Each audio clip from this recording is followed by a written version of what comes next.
Hey, what's up creative people, hope you're doing well. I'm Shoshisattu and welcome you to my channel, and today I'm going to show you how you can have dark moody looks on your photos using Lightroom.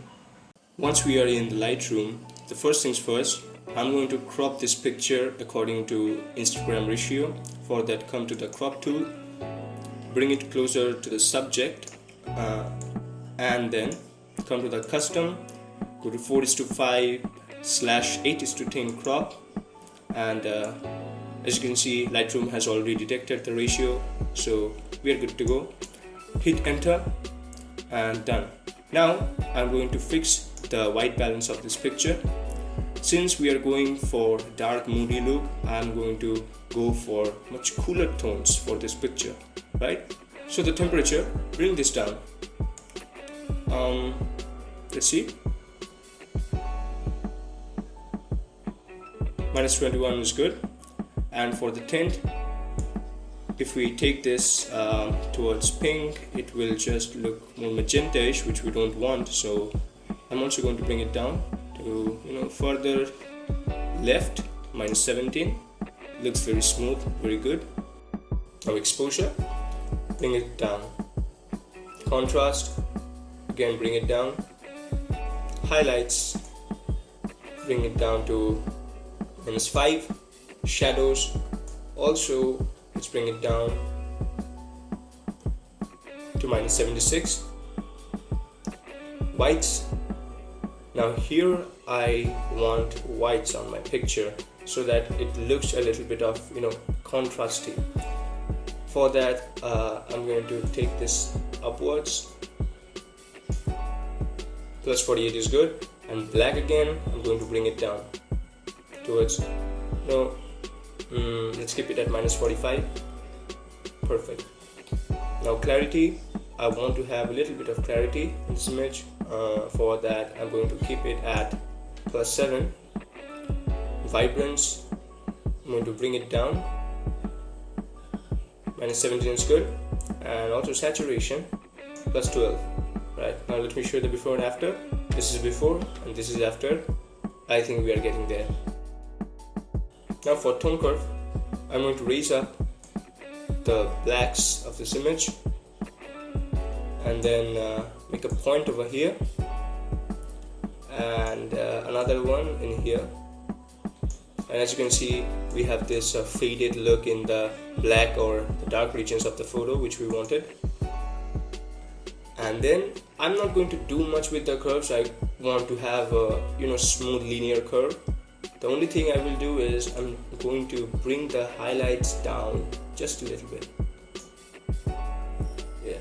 Now if you think that this picture is looking very dark, you can again go and increase the exposure from here, but the kind of preset that I want to create, I am good with it. So once it's done, come to the HSL. Now in HSL I don't have again much to change in here, but in this photo as you can see that only the yellow color is very much visible. I just want to bring them down.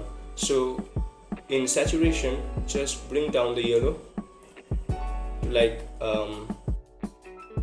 -87, and I think that's good. Come to the split toning.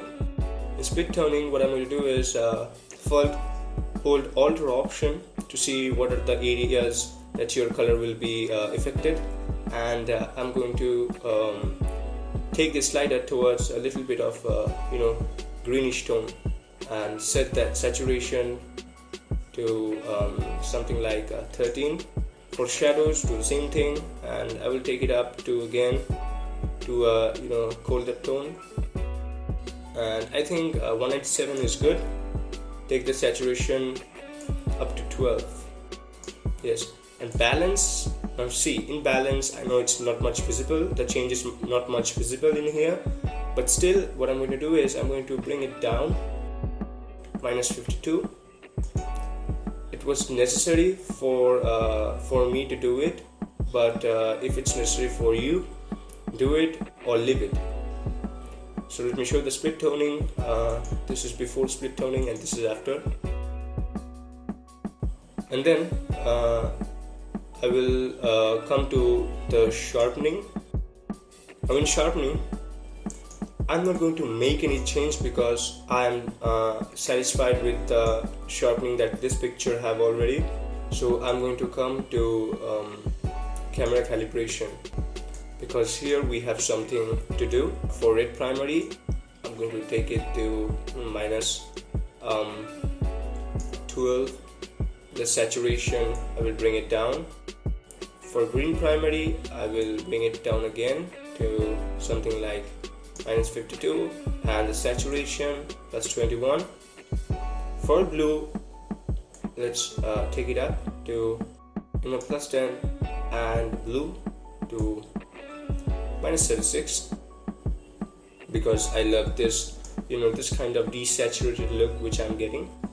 I'm going to keep it at as I just told, minus 36. So this is before adjusting the camera calibration panel, and this is after. Now let's see. I think I'm going to bring up this contrast a little bit.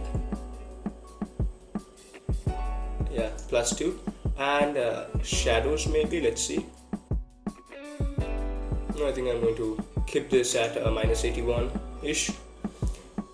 And now what I'm going to do is I'm going to add a radial filter to highlight our this part of the subject. For that, select the radial filter, make an area around the face. This is something which I am doing for this picture particularly. I'm going to bring the exposure down, and from here I'm going to increase the feather. Yes, maybe I want to decrease the shadows also. Yeah, it looks good. I'm going to add this graduated filter at the bottom of this picture.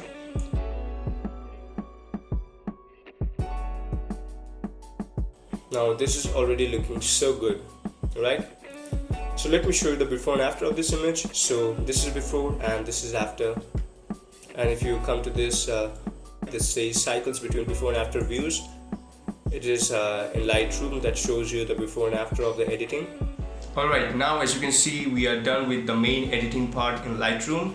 Now I'm just going to import this picture in Adobe Photoshop and add a little bit of snow effects on this picture to make this picture complete.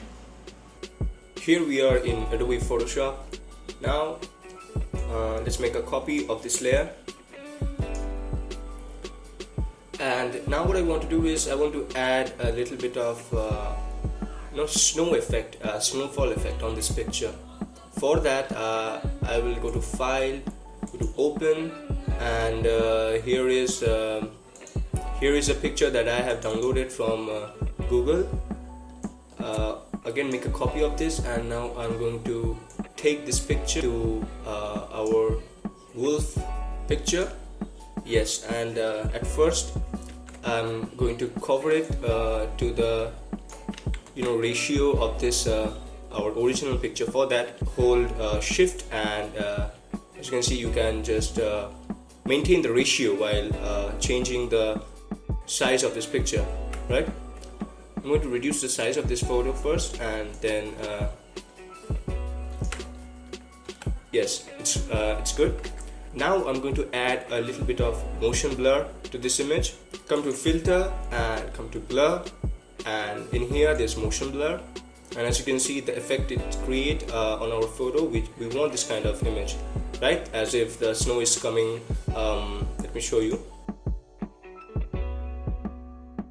And its face is directed in this position, and the snow is falling from this position. Alright, so let's do as I just told. Go to filter, blur, and motion blur. Here you can adjust the angle of the direction of the motion. I think this one is good. Yeah, this one is good, and you can change the distance. So I think let's see. I think this looks good, or maybe it's pretty subjective what kind of blur or what amount of blur you want on your picture or you want on your effect. Personally, I think 68 just looks good. Go to OK. Now change the blending mode from normal to screen, and see, we have this beautiful effect on this picture. I'm going to bring the opacity down just a little bit, and as you can see, this effect really adds much more vibe to our picture. I think I'm going to erase some of the part of the snow, maybe from this area. So what I'm going to do is select this layer mask and come to the brush and make sure. Alright, first let me decrease the size of the brush. Right? Yeah. Now once you are in this layer mask and your brush is selected, make sure you have selected the black color, because the black erases effects from the layer mask. Once it's done, opacity is 100, flow is 17. You can either increase it or decrease it. I'm going to keep it at 17. Increase the size of the brush and then rub it.